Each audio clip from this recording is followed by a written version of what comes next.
Praise the Lord.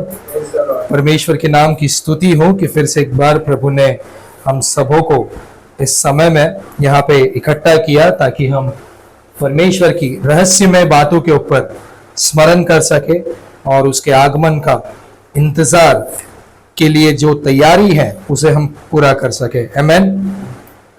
तो आज हम लोग टाइम का थर्ड सेशन, टाइम क्या होता है, कैसे होता है, कैसे बनाया गया, इसका पार्ट 3 हम लोग आज देखने वाले हैं। लास्ट टाइम पे हमने टाइम के बारे में देखा कि टाइम को रिडीम कैसे करना है ना। बहुत से लोग टाइम को ऐड कर पाए अपने जिंदगी में, है ना। कौन कौन थे जिन्होंने समय को अपने जिंदगी में ऐड किया? कौन कौन थे? कौन? मेथुसेला तो 969 इयर्स जिया। किसके प्रार्थना करने से समय उसको और ज्यादा दिया गया? हिजकिया, है ना। जैसे टाइम बोला गया कि टाइम किसी के लिए रुकता नहीं है, एक एंड टाइम एक स्टार्ट टाइम सबके लिए तय है ना। लेकिन टाइम हमारी जिंदगी में बहुत फ्रूटफुल है और ये गिफ्ट ऑफ गॉड है। तो समय किसके जिंदगी में ऐड होते गया और वो समय कैसे ऐड हो गया हमने देखा था लास्ट टाइम। कैसे ऐड हो गया? प्रेयर से। हिजकिया ने प्रेयर किया और वो अंत के दिनों में था, अपने एंड टाइम में था। लेकिन जैसे प्रेयर किया, आइज़ाया घर के उसके महल के बाहर जा ही रहा था, फिर से अंदर आया और बोला कि 15 साल तुझे ज्यादा मिल रहा है। फिर उसके बाद में हमने किसका समय देखा जिसके जिंदगी में समय बढ़ गया? किसके जिंदगी में समय बढ़ गया? नेबुकदनेस्सर। किसका ज्यादा समय? जायरस की बेटी के लाइफ में प्रभु ने टाइम जोड़ा और नेबुकदनेस्सर के लाइफ में भी टाइम जोड़ा। और 4 हमने एग्जाम्पल देखे थे, एक प्रेयर से, एक डेविड। हाँ, क्या करता है डेविड? प्रेयर करता है। 3 तरीकों से टाइम बढ़ता है, मैंने बताया था। फर्स्ट वाला क्या है? Teachings and commandments. उसके आज्ञाओं को और उसकी शिक्षा पे मनन करने से हमारा दिन इस धरती पे ज्यादा हो जाता है। ठीक है, अगर इसको नहीं करने से हमारा टाइम शॉर्ट हो जाता है। Teachings and commandments. बाद में प्रेयर के ऊपर हमने देखा, मतलब word, prayer and praise and worship. Praise किसने प्रेज किया? नेबुकदनेस्सर ने प्रेज किया, उसकी स्तुति की, उसकी बड़ाई की, उसकी प्रशंसा की और उसको फिर से उसको सब कुछ अपना टाइम भी वापस मिल गया। तो इस तरीके से हमने टाइम को, इस धरती पे हम अपने टाइम को कैसे बढ़ा सकते हैं वो हमने लास्ट टाइम पे देखा। आज कुछ और अच्छी बातें करेंगे, थोड़ी और गहरी बातें करेंगे। तो आज ये पार्ट 3 है, तो इसको मैं नाम देना चाहूंगा एंड टाइम। एंड टाइम की बातें करते हैं आज, क्योंकि जो भी हम सीख रहे हैं, सब कुछ जो कुछ हम सीख रहे हैं, हर एक चीज का जो भी हम सीखते हैं एक प्रॉपर मीनिंग होना चाहिए, एक प्रॉपर डेफिनेशन होना चाहिए। अब हम टाइम के बारे में पढ़ते आ रहे हैं कि टाइम कैसे बना, कब बना, कैसे तैयार हुआ, है ना। हमने लास्ट टाइम पे ये भी देखा था कि एडम एंड ईव ने फ्रूट्स को खाया और वो पाप में गिर गए। तो ट्री ऑफ लाइफ को क्यों परमेश्वर ने बचा के रखा? देखा कि नहीं देखा? क्योंकि अगर ट्री ऑफ लाइफ को खा लेते तो वो अनंत काल तक पापी रहते थे, राइट। क्योंकि वो टाइमलेस था, टाइम के बाहर था, इसलिए उसको बचा के रखा, कवर करके रखा। तो ये सब चीजें हमने पार्ट 1 पार्ट 2 में देखा। आज हम लोग एंड टाइम की बात करते हैं। हमने शुरुआत से देख रहे कि समय को जानना, समय को परखना बहुत जरूरी है, समय का समझ होना बहुत जरूरी है। सन्स ऑफ इस्साकार के बेटे को क्या था? अंडरस्टैंडिंग ऑफ टाइम्स, समय की समझ थी। जब तक आपको समय का समझ नहीं होता, आप क्या करने वाले हो आपको पता नहीं रहता। ये टाइम पता है कि ये टाइम है, इसलिए ये टाइम पे क्या करना है आप वो काम करते हो। अगर ये टाइम का समझ ही नहीं है आप, तो आप वो भी नहीं कर पाओगे जो उस टाइम में करना है, राइट। तो समय का समझ होना बहुत जरूरी है। लेकिन आज के सेशन में कुछ अलग देखने मिलेगा। Acts first chapter 7th verse. आज के हाँ उनसे कहा उन समयों या कालों को जानना हाँ जिनको पिता ने अपने ही अधिकार में रखा है तुम्हारा काम नहीं। हम लोग पार्ट 1 में पार्ट 2 में क्या पढ़ते आ रहे हैं कि समय का समझ होना बहुत जरूरी है। समय का समझ होना बहुत जरूरी है। इसी को इंग्लिश में भी पढ़ो, Acts first chapter 7th verse. And he said unto them, हाँ, it is not for you to know the times or the seasons. it is not for you to know the times and seasons. No need to know time and season. यहां पे यीशु मसीह खुद बोल रहे हैं। यहाँ पे मतलब पार्ट 1 पार्ट 2 जितना भी पढ़ा था हमने कि समय को समझना बहुत जरूरी है, समय को समझना बहुत जरूरी है। यहाँ पे यीशु मसीह आज के सेशन में स्टार्टिंग में हमने ये देखा कि no need to know the time, it is not for you to know the time and seasons. और ये पता है ये स्टेटमेंट कब दे रहा है? लास्ट स्टेटमेंट है ये। आगे आगे पढ़ते जाएंगे ना, ये सेकंड लास्ट स्टेटमेंट है। इसके आगे 8th वर्स पढ़ो तो वो बोलता है कि तुमको पवित्र आत्मा आएगा। हाँ, परंतु जब पवित्र आत्मा तुम पर आएगा, परंतु जब पवित्र आत्मा आएगा तब तुम सामर्थ्य पाओगे, तब तुम सामर्थ पाओगे। और यरूशलेम हाँ और सारे यहूदी और सारी समरियों में हाँ। और पृथ्वी की छोर तक मेरे गवाह होंगे। और उसके बाद यह कहकर हाँ। उनके देखते देखते ऊपर उठा लिया गया। ऊपर उठा लिया गया। Jesus ascended to heaven। यहाँ पे सब चेले हैं, सब चेले हैं यहाँ पे। जब आखिरी बार यीशु मसीह 40 दिन उनके साथ रहने के बाद 2 स्टेटमेंट बोलते हैं। क्या स्टेटमेंट? उसमें से very important statement, it is not for you to know the times and season, ये बोल के चले गए। तो सोचो ये स्टेटमेंट में कितना इंपॉर्टेंस रहेगा। चले गए, ऊपर उठा लिए गए, और वो सब ऊपर देख रहे हैं क्या बोल के गया। तब नीचे स्वर्गदूत बोलते हैं देखते क्या हो, वो जैसे ऊपर गया वैसे ही नीचे आएगा। समझ में आ रहा है? तो आज का हमारा सेशन ही ये है कि no need to know the time. तो फिर क्या टॉपिक ही खत्म हो गया, चलो घर पे। No need to know the time, है ना। पार्ट 1 पार्ट 2 मत देखो, पार्ट 3 भी मत देखो, इधर ही खत्म। It is not for you to know the time and seasons. फिर 8वें वचन में लिखा परंतु, परंतु, है ना। 8th verse is very important. परंतु, परंतु, परंतु जब पवित्र आत्मा आएगा तुम सामर्थ पाओगे। That means that time you will know the times. समझ में आ रहा है कैसे कनेक्टिंग थॉट्स यहां पे मिल रहे हैं। But when the Holy Spirit will come upon you, you shall receive power to know the times. ये क्या बोल रहे हैं आप? यीशु मसीह ने हमेशा बोला है कि तुम्हारे लिए समय नहीं है। इवन आगे आगे हम लोग देखेंगे कि यीशु मसीह खुद बोलता है कि मैं कब आने वाला हूं किसी को नहीं पता, स्वर्गदूतों को भी नहीं पता, पुत्र को भी नहीं पता, सिर्फ पिता को पता है। No one knows the time, so no need to know the time करके बोल के गया। लेकिन नीचे फिर लिखा है but when the Holy Spirit come upon you, you will receive power. You will receive power. बहुत ही इंटरेस्टिंग है, निकालिए 1 Thessalonians। हम लोग एंड टाइम के बारे में डिस्कस कर रहे हैं आज। थर्ड पार्ट है, तो मैं आज यहीं पे टाइम के बारे में क्लोज करूंगा। उसके बाद में नेक्स्ट सेशन में हम लोग कोई अच्छा टॉपिक लेके आएंगे। 1 Thessalonians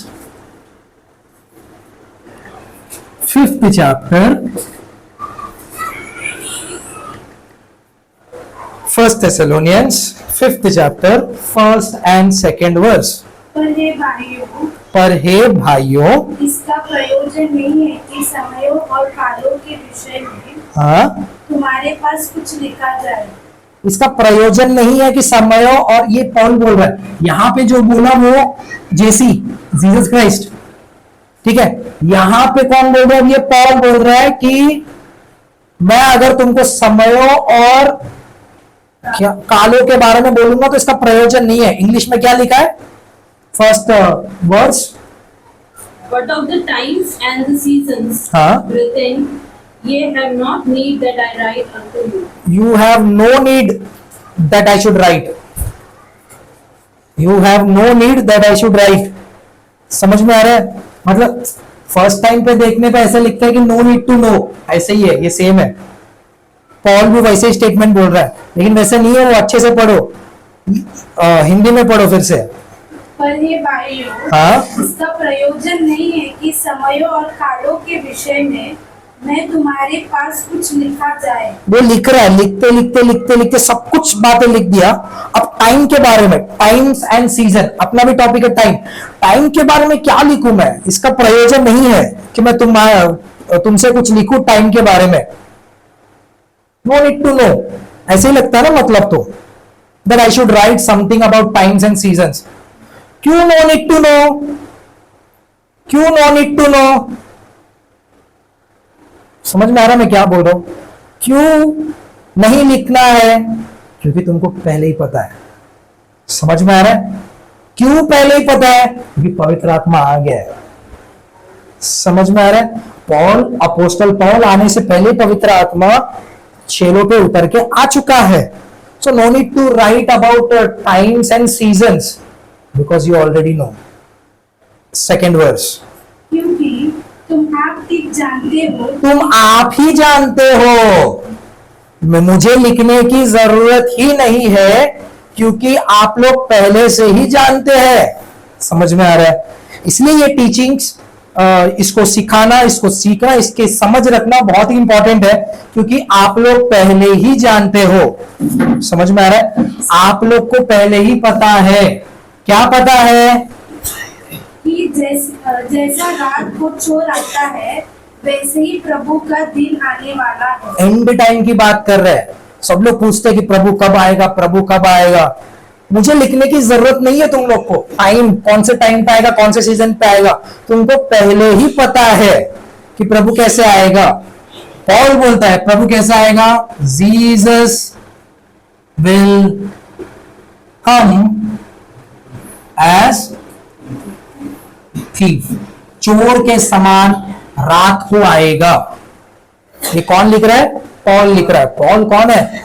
जिन्होंने पूरे न्यू टेस्टमेंट के 14 बुक्स, मतलब 14 एपिस्टल्स, याद रखना, ये 14 एपिस्टल्स, 14 पत्री, लेटर्स, 14 लेटर्स लिखा इन्होंने। इतना पावरफुल पर्सन। 14 एपिस्टल मतलब 14, उसके साथ 7 अलग अलग कलीसियाओं में जाके उन्होंने स्थापना करके फिर आया, जेल में बैठ के सबको लेटर लिख रहा है।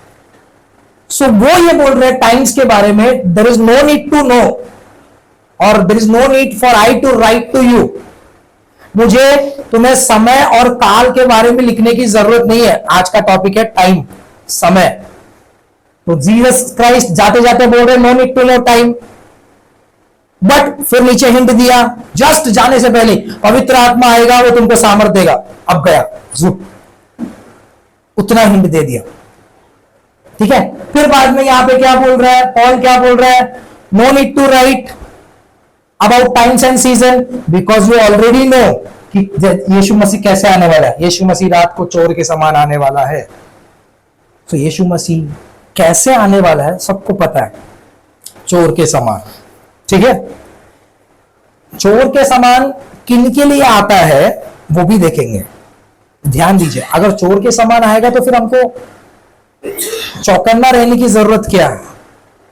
आने दो उनको जैसे आना। ठीक है, revelation 3rd chapter 3rd verse. इसीलिए हाँ, स्मरण कर कि तूने कैसी शिक्षा प्राप्त की है हाँ, और सुनी थी, और उसमें बिना रहे और मन फिरा। यदि तू जागरूक न रहेगा तो मैं चोर के समान आ जाऊंगा।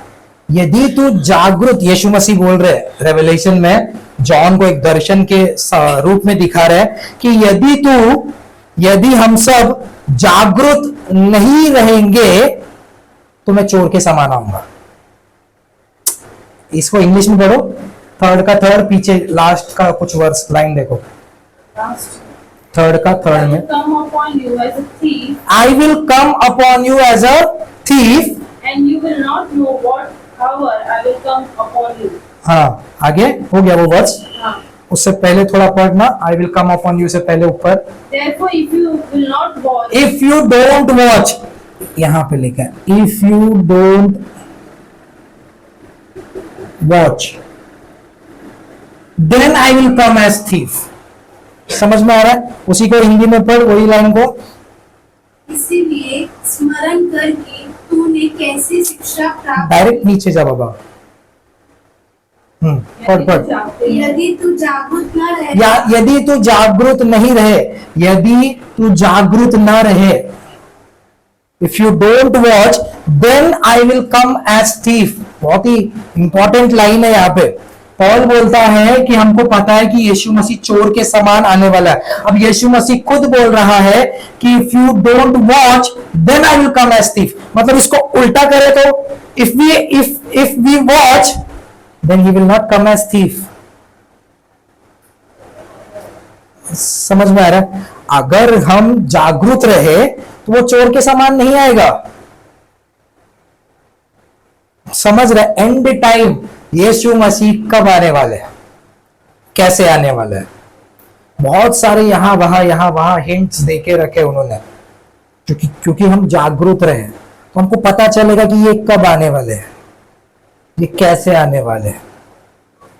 इसके ऊपर बहुत से, मतलब अगर यीशु मसीह दोबारा नहीं आएंगे तो हमारे यहाँ पे बैठना भी व्यर्थ है। तो हमको पता होना चाहिए कि यीशु मसीह कैसे आने वाले हैं। टाइम्स, हमको प्रभु ने बहुत ही अच्छा टॉपिक दिया, times and seasons. Times and seasons, फिर से एक बार, एक्ट्स में बोला है no need to know times and seasons, but when holy spirit come upon you you will receive power. ठीक है, तब तुम अलग अलग जगह पे जाके मेरा प्रचार करोगे, और वो उठा लिया गया। फिर पॉल बोलता है कि तुमको समय के बारे में, कालों के बारे में लिखने की आवश्यकता नहीं है, क्योंकि तुमको पहले से ही पता है कि यीशु मसीह कैसे आने वाला है। कैसे आने वाला? Jesus will come as thief, चोर के समान आने वाले। अब रेवलेशन में फिर से यीशु मसीह बोल रहे हैं कि if you don't watch then I will come as thief. But इसको उल्टा करेंगे तो इसी का प्रॉपर स्टेटमेंट क्या रहेगा? If you watch I will not come as thief. मतलब मैं चोर के समान नहीं आऊंगा अगर आप जागरूक रहोगे तो, क्योंकि कभी भी आऊंगा आप पकड़ लोगे मेरे को।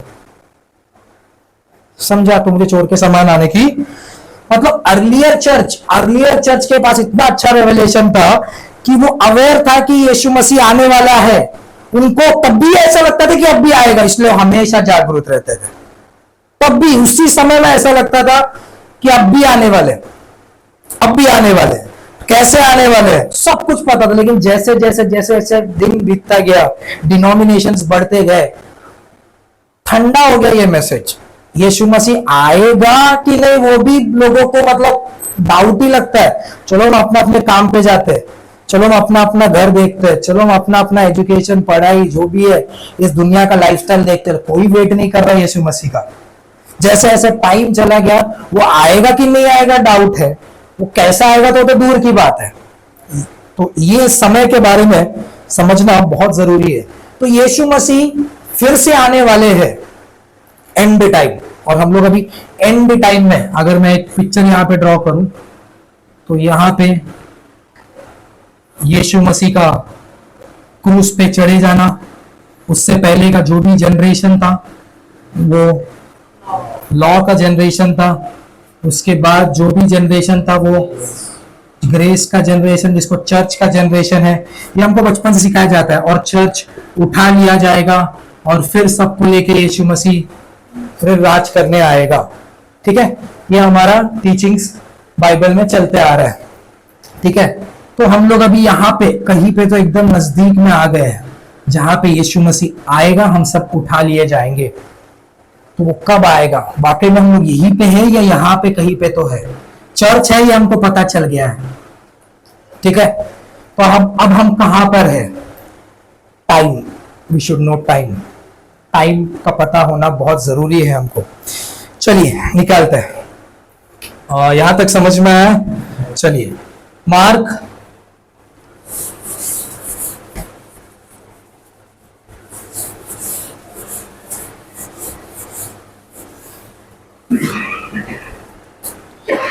थर्टीन्थ चैप्टर,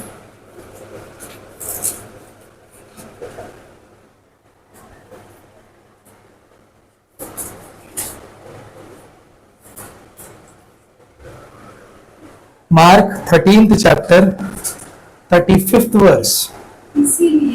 इसीलिए जागते रहो, जागृत रहो, जैसे वहां पे लिखा था जागते रहो, वॉच इंग्लिश में लिखा होगा वॉच।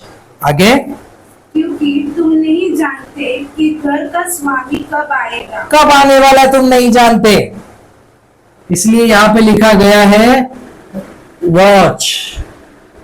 ठीक है, इतना बोलने के बाद भी वहां पे रुक नहीं रहा है, वो हमसे प्रेम करता है, इसलिए फिर से हिंट दे रहा है कब आने वाला है। नीचे, साँझ को या आधी आधी रात को, हाँ, या मुर्ग के बाद देने के समय, या भोर को, है ना।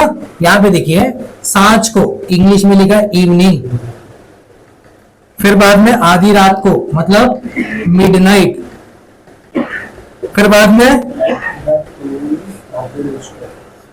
हाँ क्रोलिंग, है ना, मतलब अर्ली मॉर्निंग, फिर बाद में मॉर्निंग, मॉर्निंग मतलब दिन का समय। तो ये चारों इवेंट होते हैं एक दिन के, वन डे में ये सब चीजें आते हैं। एक्चुअली उस समय में कैसे टाइम को गिना जाता था, शाम से गिना जाता था। Evening and the morning was the first day. तो इवनिंग से बोला गया कि यहां से दिन शुरू होने थे दिन खत्म होने तक, कब आने वाला नहीं पता। ठीक है, कब आने वाला नहीं पता, इसलिए क्या करो, जागते रहो। हाँ, ऐसा ना हो कि वह अचानक आकर तुम्हें सोते पाए। हाँ, आगे, और जो मैं तुमसे कहता हूँ वही सबसे कहता हूँ, जागते रहो। जागते रहो, जो मैं तुमसे कहता हूं वही सबसे कहता हूं, वॉच, वॉच। ठीक है, यहां पे लिखा गया इंग्लिश में इसको वॉच, क्योंकि वो कब आने वाला है हमको नहीं पता। ठीक है, यही चीज पौलुस भी बोलता है, यही चीज पीटर भी बोलता है। First Peter 4th chapter 7th verse. सब बातों का अंत तुरंत होने वाला है। सब बातों का अंत तुरंत होने वाला है, ये भी बोल रहे हैं इन टाइम के बारे में। सब बातों का अंत तुरंत होने वाला है। हाँ, इसीलिए हाँ? संयमी होकर हाँ? प्रार्थना के लिए सचेत रहो। इंग्लिश में, But the end of all things is at hand. Be you therefore sober and watch unto prayer. Watch, यहाँ पे भी एंड टाइम, सब बातों का अंत तुरंत ही होने वाला है। आज भी इस बाइबल क्लास में वही चीज मैं बताने आया, वॉच, कि वो कब आने वाला है नहीं पता, लेकिन फिर भी हिंट छोड़ के जा रहा है। Watch, watch. पहली बार जब आया था ना यीशु मसीह, तभी भी पता नहीं था, या फिर तभी भी भविष्यवाणी हुई थी कि वो आने वाला है, लेकिन किसी ने विश्वास नहीं किया और किसी ने राह नहीं देखी, मतलब वॉच नहीं किया। समझा? सेम मिस्टेक अभी भी हो रहा है। दूसरी बार भी यीशु मसीह आने वाले हैं और पहले ही भविष्यवाणी हुई है कि आने वाला है, लेकिन कोई ये चीज नहीं कर रहा, वॉच। अब देखा जाए पहले टाइम पे जब डैनियल, बुक ऑफ डैनियल में, डैनियल की किताब में, निकालना मत, ऐसे बोलता हूं, डैनियल ने भविष्यवाणी की कि यीशु मसीह पैदा होने वाले हैं। कितने साल पहले भविष्यवाणी की? 490 ईयर्स पहले, मतलब यीशु मसीह के पैदा होने से पहले 490 साल पहले भविष्यवाणी की कि यीशु मसीह पैदा होने वाला है। फिर आए यीशु मसीह, किसी ने बिलीव नहीं किया, क्योंकि तब तक पूरा डॉक्ट्रिन्स गड़बड़ हो गया था। फरीसी बोल रहे थे हम सही है, सदुकी बोल रहे थे हम सही है। तब भी, अभी भी यही चल रहा है सिस्टम। अभी भी यही चल रहा है। हर एक अलग अलग बाइबल रीडर्स, बाइबल थियोलॉजियंस, अलग अलग डिनोमिनेशन के चर्चेस, वो बोलते हैं हमारा सही है, ये बोलते हैं हमारा सही है। सेम ऐसे ही हो रहा है, सब वही फॉलो कर रहे हैं, लेकिन सब वैसे ही हो रहा है। लेकिन हमको बाइबल बोलता है वॉच, वॉच, वॉच। अगर आपको डिस्ट्रक्शन ना आए, मतलब आप चाहते हो कि डिस्ट्रक्शन आपको ना मिले, तो आपको व्हाट वी कैन से इंतजार करना पड़ेगा। वॉच मतलब आपको जागरूक रहना पड़ेगा। रेवलेशन में क्या लिखा है? If you don't watch I will come as a thief, but if you watch I won't be coming as a thief. समझ में आ रहा है? तो हमको वॉच, ये बहुत इंपॉर्टेंट चीज है। अब पहली बार जब यीशु मसीह, अब ये टाइम्स की बात कर रहे हैं कि कौन से टाइम में, बहुत सारे प्रेडिक्शंस हो रहे हैं कि कब आने वाला है, कैसे आने वाला है। 2017 में ही बोला गया था, एक कॉन्स्टलेशन ऐसे ऊपर अर्थ में बना गया था, सॉरी हेवन में बना गया था। कॉन्स्टलेशन पता है ना? कॉन्स्टलेशन क्या होता है? सेट ऑफ स्टार्स, एक ऐसा शेप। और वो कैसा शेप बनाया था? रेवलेशन 12 में जैसे एक स्त्री थी, सूर्युनि धरिंची, चंद्रुनि मीद मिलची, उसके ऊपर 12 मुकुट, 12 स्टार्स। सेम ऐसा ही पैटर्न 2017 में बना था आकाश के ऊपर। 12 stars, sun rising, moon ending, सब एक लाइन में आए थे। तो लोगों ने बोला कि अभी रैप्चर होने वाला है, वॉच। बहुत कुछ आकाश में, मैं ये इसके बारे में क्यों बता रहा हूं पता है? क्योंकि जब पहली बार यीशु मसीह आए थे, तब हेवन ने हमको एक सिग्नल दिया था। क्या? स्टार, है ना? ज्ञानी आए थे, हम लोग ड्रामा करते हैं क्रिसमस के टाइम पे, 3 ज्ञानी आए थे, 3 नहीं बहुत सारे निकले थे। और वो किसको देख के आए थे? स्टार को देख के आए थे। तो सेम है, उसके एंड टाइम में भी हेवन में कुछ हलचल होगा, हेवन में कुछ हलचल होगा। स्टार्स क्यों बनाए गए ऊपर? हमने पार्ट 2 या पार्ट 1 में देखा था। For seasons, for science. Genesis first chapter 14th verse, क्या देखा था? फिर परमेश्वर ने कहा, हाँ, दिन को रात से अलग करने के लिए हाँ, आकाश के अंतर में ज्योतियां हो, ज्योतियां हो। कौन सी ज्योतियां हो? और पढ़ा वे जी। चिन्हों हाँ हाँ, और वे चिन्हों और नियत समयों और दिनों, साइंस रहेंगे। वो ज्योतियां किस लिए होंगी? साइंस के लिए, सिंबल्स के लिए। हाँ, आगे। समयों और दिनों और वर्षों के कारण हो। हाँ, और वे ज्योतियां आकाश के अंतर में पृथ्वी पर प्रकाश देने वाली भी ठहरे। और वैसा ही हो गया। तब परमेश्वर ने 2 बड़ी ज्योतियां बनाई। उनमें से बड़ी ज्योति को दिन पर प्रभुता करने के लिए और छोटी ज्योति को रात पर प्रभुता करने के लिए बनाया, है ना? सन दिन के ऊपर, मून रात के ऊपर, और आगे और तारागण को भी बनाया। स्टार्स, इंग्लिश में अच्छा लिखा, स्टार्स फॉर साइंस करके लिखा है। ठीक है? तो स्टार्स ऊपर ना बनाए ही गए हैं कुछ समयों को परखने के लिए, कुछ समय को जानने के लिए। स्टार्स एक साइन है टाइम्स को जानने के लिए। ठीक है? इसी से शैतान ने भी बहुत कुछ स्टार्स से एक अलग ही अपना एक एजुकेशन बनाया, जिसको बोला जाता है एस्ट्रोलॉजी, है ना? आपका राहु बारी है, आपका केतु कम है, मंगल ये है ना? बट ये सब एक्चुअल में टीचिंग्स है, एस्ट्रोलॉजी है। Astrology stars and symbol, stars times को रिप्रेजेंट करते हैं। किस लिए? उनको बनाया गया है कि यीशु मसीह कब आ रहा है वो रिप्रेजेंट करने के लिए। बस पहली बार कब आ रहा था, स्टार ने बता दिया। दूसरी बार कब आ रहा है, स्टार ही बताएगा। अब देखेंगे हम लोग आगे आगे कैसे बताएगा। ठीक है? तो एस्ट्रोलॉजी क्या होता है? Astrology to tell for your is use to tell of your own benefits, कि मेरा तारा किधर है, मेरा सितारा किधर है, मेरे बारे में भविष्यवाणी, आगे जाके क्या होने वाला है मेरा, उसके लिए ये एस्ट्रोलॉजर्स। अब ये सब चीजें बाइबल में है क्या? हाँ, जोब 38 32, 33। क्या तू राशियों को ठीक ठीक समय पर उदय क्या तो राशि, राशि समझते ना भी, राशि है ना? कौन सा राशि है आपका? Cancer, Gemini, Capricorn. क्या तू राशियों को ठीक ठीक समझता है? समझ में आ रहा है? हर एक चीज यहां से कॉपी पेस्ट हुआ है। आपको नहीं पता, ये जोक तो बोला जाता है कि मोजेस से पहले लिखा हुआ बुक है ये, तो इसमें से सारी चीजें बाहर निकाली गई है। क्या तू राशियों को ठीक ठीक नहीं समझता? क्या तू स्टार्स के बारे में ज्ञान नहीं रखता? ऊपर देखो, नीचे नहीं। यीशु मसीह भी वही बोल रहा है, ऊपर देखो, नीचे नहीं। हाँ, क्या तू राशियों को ठीक ठीक नहीं समझता?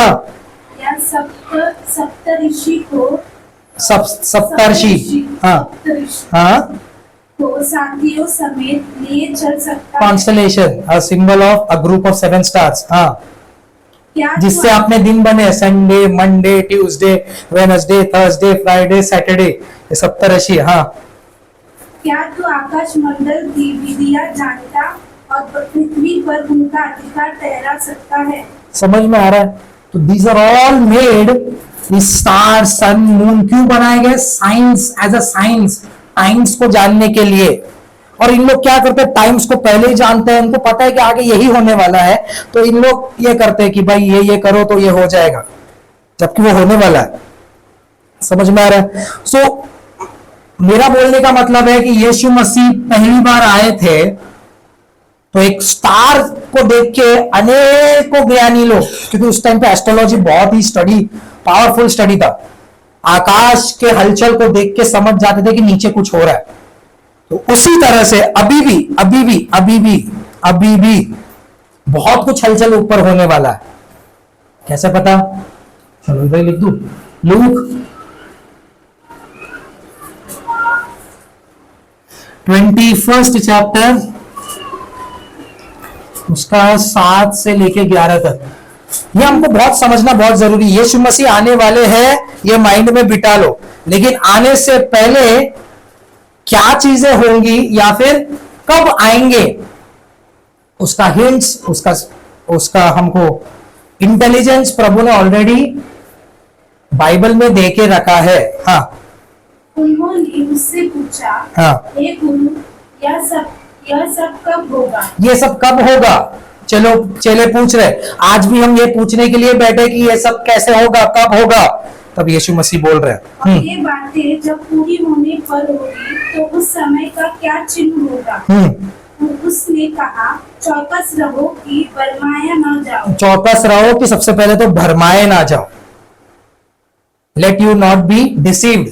हाँ, क्योंकि बहुत से मेरे नाम से आकर कहेंगे, मैं वही हूँ, और यह भी कि समय निकट आ पहुंचा है। हाँ, तुम उनके पीछे न चले जाना। जब तुम लड़ाई और बवालों की चर्चा सुनो तो घबरा न जाना। हाँ, क्योंकि इनका पहला होना अवश्य है, हाँ, परंतु उस समय तुरंत अंत ना होगा। ये सब होगा और ये सब होते भी आ रहा है, हम सब देख रहे हैं। But and time, actual and time हमको आकाश बताएगा, हेवन बताएगा। पढ़ो। तब उसने उनसे कहा, जाति पर जाति और राज्य पर राज्य चढ़ाई करेगा। हाँ, और बड़े बड़े भूकंप होंगे, और जगह जगह आकाल और महामारियां पड़ेगी, और आकाश से भयंकर बातें और बड़े बड़े चिन्ह प्रकट होंगे। चिन्ह प्रकट होंगे। जो चीज मेन था ना, वही चीज को ऐसे पढ़ते तुम लोग यार, ग्रेट साइंस इन हेवन। फिर आकाश से भयंकर बातें ऊपर देखने मिलेगी, तब आएगा। आकाश से भयंकर, ग्रेट साइंस, भयंकर बातें देखने मिलेगी फ्रॉम हेवन, और बड़े बड़े चिन्ह प्रकट होंगे। और बड़े बड़े चिन्ह प्रकट होंगे। यीशु मसीह जब पैदा हुआ था, एक स्टार प्रकट हुआ था, अब बड़े बड़े चिन्ह प्रकट होंगे। Great science in heaven, great science in heaven. And time, time को कैसे समझे, कौन से समय में क्या करना है, समय को समझना, समय को परखना बहुत जरूरी है। वरना हम वही चीजें करते रहेंगे जो हम अब तक करते आ रहे हैं। चौकस नहीं रह पाएंगे हम लोग। हम लोग यहाँ पे आ रहे हैं, मिल रहे हैं, तो उसका एक उद्देश्य है, पवित्र आत्मा की अगुवाई है। मैंने बोला था समय को जानना तो तुम्हारा काम नहीं है, लेकिन जब पवित्र आत्मा आएगा वो तुम्हें सामर्थ से भर देगा। तो पवित्र आत्मा की अगुवाई में ये सेशंस हो रहा है। समय आपको जानना बहुत जरूरी है। एक और हिंट देता हूं, बट वो एक्चुअल में रिलेट करता है कि नहीं करता वो मैं आप पे छोड़ रहा हूं, क्योंकि बाइबल में लिखा है तो मुझे बोलना बहुत जरूरी है। मत्ती 24 मेरी लिख के मैं खत्म करता हूं। चलो मत्ती 24 उसका 32। अंजीर के पेड़ से हाँ। यह दृष्टांत सीखो, जब उसकी डाली कोमल हो जाती हाँ। और पत्ते निकलने लगते हैं, हाँ। तो तुम जान लेते हो कि ग्रीष्म काल निकट है। कौन सा काल? ग्रीष्म ग्रीष्म काल। अच्छा ग्रीष्म काल, इसको इंग्लिश में कौन सा काल बोला है? हाँ, The summer is हाँ जब पत्ते, हाँ अंजीर के, फिर से एक बार पढ़ना उस चीज को, फिर से पढ़ते हैं। अंजीर के पेड़ से यह दृष्टांत सीखो, अंजीर के पेड़ से ये दृष्टांत सीखो, जब उसकी डाली कोमल हो जाती जब उसकी डाली कोमल हो जाती है पत्ते निकलने लगते और हैं, पत्ते निकलने लगते हैं, तो तुम जान लेते हो कि ग्रीष्म काल निकट है। मतलब समर सीजन नजदीक है। अंजीर के पेड़ से ये जान लो कि जब उसके डालियां कोमल हो जाते हैं और पत्ते निकलते हैं, तो समझ जाना समर टाइम आ गया है। और नीचे कह रहा है, क्या कह रहा है नीचे? इसी रीति से इसी रीति से, समझ जाना, यहाँ पे ध्यान दो, टाइम्स, इसी रीति से जब तुम इन सब बातों को देखो, जब तुम इन सब बातों को देखो तो जान लो कि वह निकट है। वो निकट है। जैसे समर सीजन निकट है, उसको समर से अपने आने को रिलेट कर रहा है इसी रीति से। मतलब summer is related to second coming of Jesus Christ, ऐसे वो कोरिलेट करने की कोशिश कर रहा है। जो बाइबल बता रहा है वो बता रहा हूं मैं। हाँ, समर टाइम अंजीर के पेड़ को देख के जब उसकी डालियां कोमल हो जाती है और पत्ते निकलने लगते, तो समझ जाना समर सीजन आ गया है। उसी रीति से परमेश्वर यीशु मसीह के आने का निकट है। जान लेना ये सब बातें होंगी तो यीशु मसीह के आने का निकट है summer. Proverbs 10th chapter 5th verse.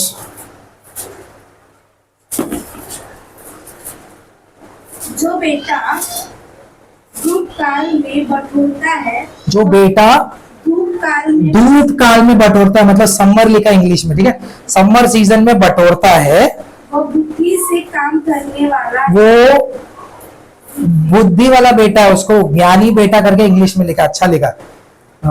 10th chapter 5th verse. he who gathers in summer is a wise son. Is a wise son, is a wise son, son की बात हो रही है, Jesus Christ son. He who gathers in summer is a wise son. लोग बोलते हैं rapture कब होने वाला है, कब होने वाला है, कब होने वाला है। यहाँ पे एक और हिंट हमको मिलता है, समर नहीं समझा, मैं बस बाइबल को बाइबल से रिलेट कर रहा हूं, ठीक है। बाकी जैसे पवित्र आत्मा अगुवाई करे, जैसे उसका एंड टाइम हो, बस मेन चीज ये है कि हमको ये दृढ़ रहना पड़ेगा अपने मनों में कि यीशु मसीह के आने का समय बहुत ही निकट है। We are at the end time. अगर आप सिर्फ गर्मी गर्मी बोल रहे हो ना, ये गर्मी क्यों हो रहा है, जरा ऊपर की तरफ देखो, हलचल इन हेवन करके डालो गूगल में, बस समझा, आपको समझेगा, समझ में आ रहा है, ठीक है। So we are at very एकदम पैर के एकदम नजदीक में, जैसे मैंने बोला था, ये लॉ का टाइम, ये चर्च का टाइम, ये रैप्चर का टाइम। रैप्चर के टाइम पे क्या करता है, अपने लोगों को गैदर करके लेके जाता है। He who gathers in summer is a wise son. आइए हम सब प्रार्थना करें।